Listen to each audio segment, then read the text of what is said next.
Thokozani. Gogo skhotheni lona insizwa kaDlamini. Well,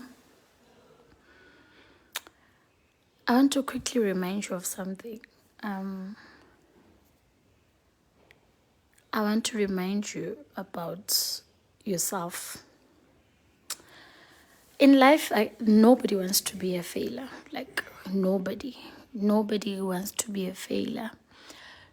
Akekho umuntu ofuna ukuhlulwa anything. Remember when you finished matric, you had plans. You had plans that you're going to go to school, you're going to finish, and you're going to work, you're going to do this, you're going to do that, but nothing went according to your plan. Manje, you never gave up, right? You wanted to be a doctor, you wanted to be a nurse, you wanted to be a police officer, you wanted to be whatever. But 5 years later, uqedile isikolo, you are none of that. You are none of what you wanted to be while you were doing matric. You never gave up. You never gave up. Go back to that self. Go back to you. Go back to asking yourself, good, how did you make it through in this 5 years? Ewathi mawuqeda isikolo kuyona wasurvive yonke into oyifunayo.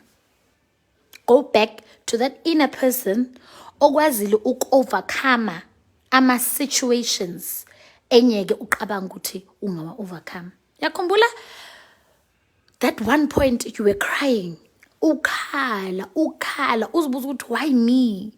Do you remember? Wathuliswa yini? Because one thing for sure, when that moment comes, nobody comes ukuthi azokusula inyembezi. Nobody comes to you. You find your feet. Uyazithulisa, uzisula wena inyembezi. Remember that person, which is you. Remember, how did you overcome a certain situation? You are too quick to judge yourself based on the things that you can't do, but you forget to be grateful based on the things that you managed to do. Mamel, you are too quick to judge yourself based on the things that you can't do or you don't have. But you are too slow to acknowledge the things that you did for yourself to get where you are today. You don't appreciate yourself, wena. You don't appreciate your efforts, wena. You don't appreciate the things that you did for yourself, wena. You don't appreciate how you moved from point A to point B to point C. Some don't even move from point A. You don't appreciate lo mkhukhu that you built for yourself. You still want more. You don't appreciate. Kunomuntu ofuna ukulayita impepho kodwa akana mentshisi. Angazi nabu uyangizwa. Kunomuntu ofuna ukulayita impepho but akana mentshisi. Kunomuntu onementshisi but akana impepho. Now, for the fact that you have lempepho onayo, ungana mentshisi, be grateful for that. Kunomuntu ongana mpepho, ongana mentshisi, ongana lutho. When unempepho, but usakhala. Now, your task is to take lempepho oyiphethe.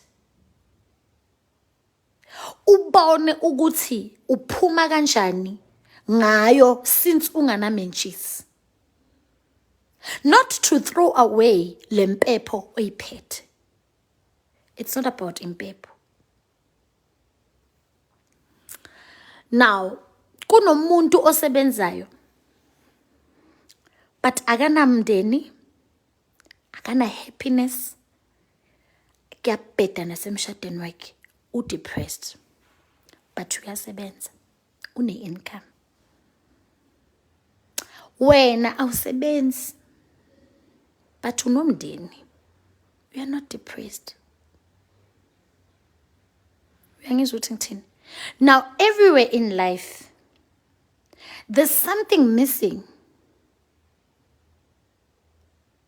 to everyone. But just learn to appreciate yourself. Bangakho abantu babona namhlanje uthi yo unje lona yo, things like that. Wena usakhalela ukuthi you feel like amadlozi awakuzwa, ukuzwa amadlozi akuzwe ufuna ukuwabona kanjani? Usakhalela ukuthi wena uNkulunkulu akakuzwa, ukuze uNkulunkulu akuzwe ufuna kube njani? What action? The problem is you use umuthi and then you sit. That's your problem. Your problem is you pray and then you sit and watch. You wait for answers. Can't you pray and then uNkulunkulu athathe impendulo yakhe ayibeke lapha ekhoneni? Awuphuma endlini uyolanda impendulo yakho, wena ufuna le mpendulo isuke la isuka khona kuNkulunkulu ifike nasekhoneni, isuke ekhoneni ifike kuwena. Now what I'm trying to tell you is, whatever you do in life, whatever you ask for, stand up and fetch it. Stand up and fetch it. It's yours, go fetch it. Ingane mawuzala umzali, awumani ulala embedeni ubheke phezulu uthola ingane. Uyayilanda kubawayo. Uyayilanda kubabakhe. Everything you fetch empilweni. Awumani uhlale nje uthi baza kubiza. Hey ngiyahamba nya gogo skhotheni baza ngibiza for an interview nga-applyanga. Everything you fetch it. Everything is there. Look for what is yours. Anizili nina. If you can't get direction of where your blessings are, if you can't get direction of where your answers are, anizili nina. God gave us all the things to do emhlabeni. There are so many ways to connect with the Creator. That's what I'm saying. There is no wrong way to connect, but just connect. Just do it. There is no right way, I meant to say. There's no right way. Just go fetch your blessings. Go fetch yourself. Hibo, akekho umuntu manje njengoba ngikhuluma nani so owathi mina ngicela isikolo, hey mangicela ngicela isikolo ngafundela lento engangifuna, uma ngifuna isikolo ngashada ngathola ingane ngaba happy ngalotsholo. Hibo, landani into zenu. Uma ngizongena esifuthweni ngifutha ngikhuluma ngisuke ngilanda into zami. The problem about you guys, you are so skeptical. You are not risk takers. And funa ukuthatha ama chance, but we are so quick to give people the benefit of the doubt, especially when it comes to relationship. I'll always refer to relationships because I understand and I know I'm a risk as big and now you are in a relationship. You guys risk it all. You risk it all for someone you don't even know whether they love you or they're pretending or what. You risk it all. Yabo le saying ethi mina ngiyavuka nomuntu wami yiyo le risk it all engikhuluma ngayo. You awufuna ukuwa uzuvuke noNkulunkulu. You always question uzukhulume the way anama favorites ngakhona. Hayi bo dade. Hayibo wena. Hayibo. Waze wabanika ke abanye abantu ithuba. Wahlule ukunikeza lo muntu wakulethe emhlabeni ithuba. The problem about us is Thomas. We believe in the things that we see physically. Pray against that spirit. It's a bad spirit. It's a bad spirit. It's a bad spirit about Thomas. It's a bad spirit. You will lose opportunities because when you Thomas. You will lose opportunities because when you Thomas. Because kunezinto nje emaniziza ngokomoya, spiritually they just come to you. Kunezinto ezifika ulele ebuthongweni, kunezibusiso ezimani zifika ulele, zikhothe zikunikeze, uthi uvuka nje uyadlowa.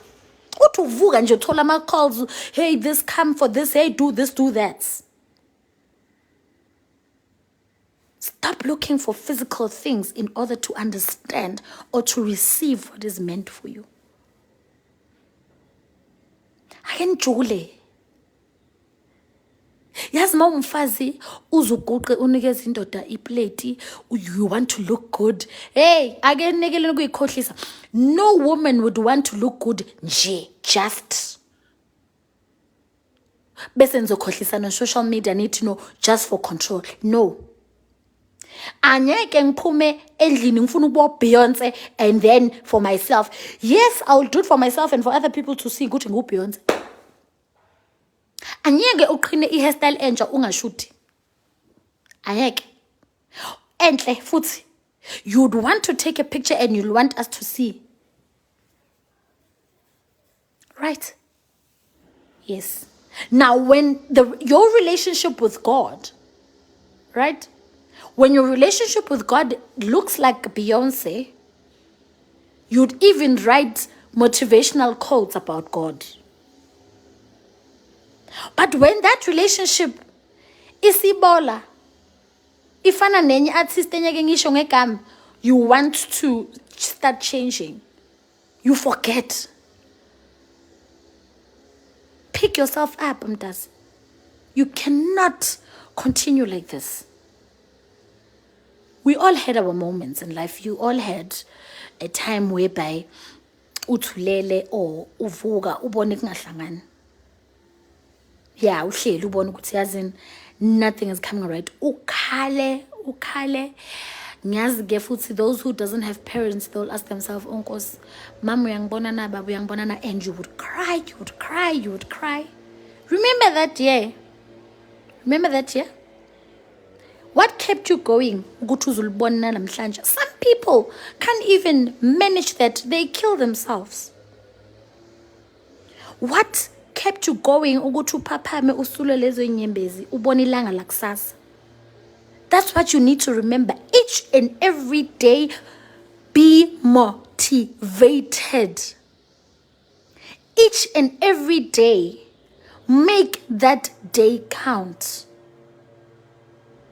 Guys, nina niyahleka masiye etradini sithengisa into zethu, like, you guys niyahleka. Hayibo sekaphelelwe imali. No darling, kukhuluma wena lo ngenayo.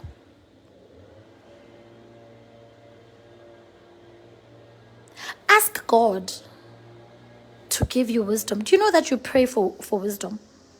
Do you know that? Do you know that you pray for wisdom? Do you know that we are khulekela ukuhlakanipha? Do you know that after asking about your blessings or for your blessings from God, you need to pray ukuthi akunikeze ukuhlakanipha kokusebenzisa lezibusiso or to locate lezibusiso? Do you know that? Or manje uyakhuleka wena uyacela. Maqeda kucela uyabonga. Akunikeze kuNkulunkulu 100,000. Ungakwazi kuyiphatha. Akunikeze ngeke i-relationship right.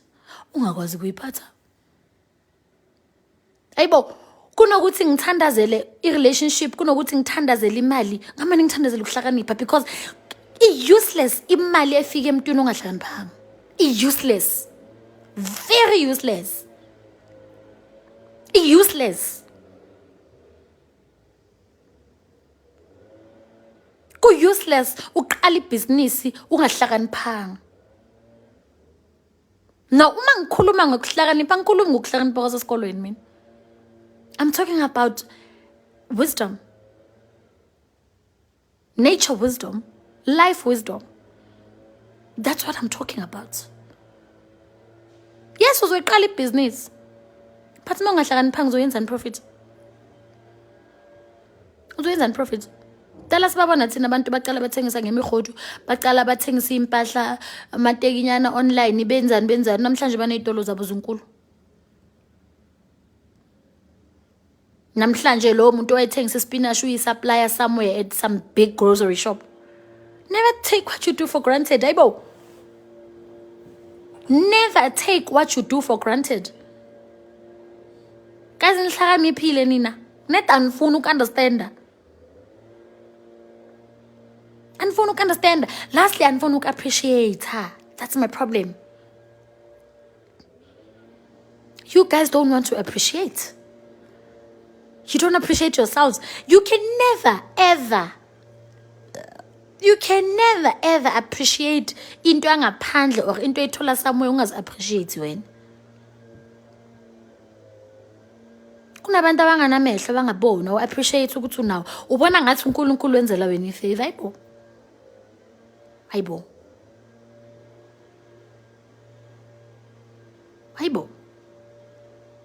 Hi guys, no, stop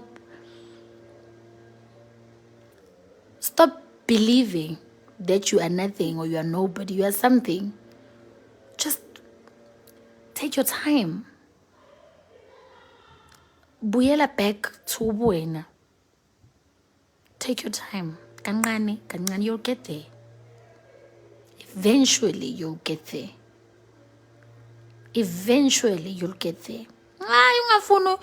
Ungafuni ukudideka, ungadideki.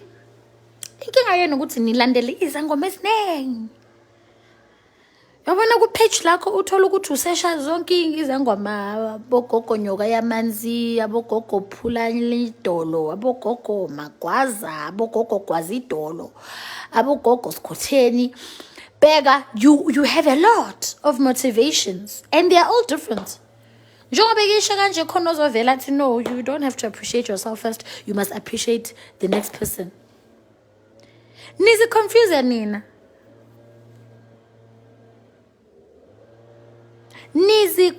nina. Because you get all these different motivations. You become confused. You don't know what to do. I don't look for inspiration anyway. I don't look for inspiration anywhere. People close to me, they'll tell you, I don't look for anybody but myself. I'm my own inspiration. I'm my own role model because I'm curious about what I can do. I'm curious about my creativity. I challenge myself about my capabilities. Because once I start looking up to somebody and start looking at what they do, I don't even know their history. Because most of these celebrities, they come here and tell you, Ubegezele, this is where I started. Even though they used connection, but they will not tell you. They will not tell you. They will not tell you what to know. No, you must be a hustler. You must go to the streets. You must work. Hey, ha. They're not being honest. They're not being honest. That's why I don't like looking up to somebody that I don't know. I'd rather look at my cycle. I'd rather look at my cycle. Start looking at your parents. Like, there are so many mistakes that my parents did, and when I look at their mistakes, I'm learning so that I cannot do the same mistakes. You guys are looking after people who you don't even know, who you don't even understand. Ngizofika manje like Facebook ngithi guys, shisa impepho, wenze kanje. Angintshela ukuthi hey, kini kunesigubhe ngisikhulumisayo la. Esithi mangishisa impepho senze izinto zenzeke. Futhi manje ngiyanizwela, yazi mangithwasa mina izangoma beziless. I didn't even know, and mangisephehlweni I didn't even have a phone or I didn't have anybody to look after. Ngiyanizwela nina because the way ni confusing ngakhona on social media manje isangoma left, right and center, motivational speaker left, right and center, ulalela omunye akutshela ukuthi unga invest la akunamali wenze, omunye akutshela ukuthi invest like aku confusion traffic kulento ekuthiwa motivation. And funny enough is that I believe when you guys were in high school, you never had such things. You never had role models. You never had motivation speakers, ganji. But man, times are changing. And as they are changing, khona benefits hayo, khona bawayo, boo. Like, uwe, because it's hamba nomfula, it's hamba nayo yonke into ehambayo. Traffic, mntase. I-traffic. Mawuhamba ngekwidi, at least uzakhona ukudlula. But mawuhamba ngemoto enkulu kule traffic, you'll have to wait. You'll have to wait for other cars which is lula because i-traffic. Yabona once wathatha ifone yakho wasesha ukuthi wena ulandela izangoma ezingakhi, that will say something about you, your character. Your character. Uzoba confused. Omunye uzokutshela ukuthi ukulayita ikhandlela elimhlophe, you are inviting God. Omunye akutshela ukuthi eliyellow, you are inviting isithunywa sakuphi. Omunye akutshela ukuthi leli eliyellow, you are inviting demons. Leli elimhlophe, you are inviting amadlozi. Nje anya kuhlanya la inhloko uzohlanya wena. Yabona wena uzohlanya la. Uzogula la. Uzohlanya. Futhi la dream interpretations. Dream interpretations. Boy mama. Omunye umbona commenta gogo ngiphupha inyoni. Commenta komunye futhi gogo ngiphupha inyoni indizi sihamba nawe. Gogo. Hayi about that. Anyway, the message of today was appreciate yourself. Be true to yourself. Remember that whatever you went through 10 years back, 5 years back, 20 years back, the way you cried and the way you stopped crying and the way you moved on and you pushed, you can still do it again. Just don't give up. Just don't give up on yourself. Just don't give up on your dreams. I believe nothing is impossible. It's a lie. It's a lie. God can give you everything. God can give you a beautiful husband. God can give you a beautiful wife. God can give you beautiful kids. God can give you money. God can give you prosperity. God can give you wealth. God can give you peace. God can give you everything. As long as you believe and you work hard on that. That's it. Amen.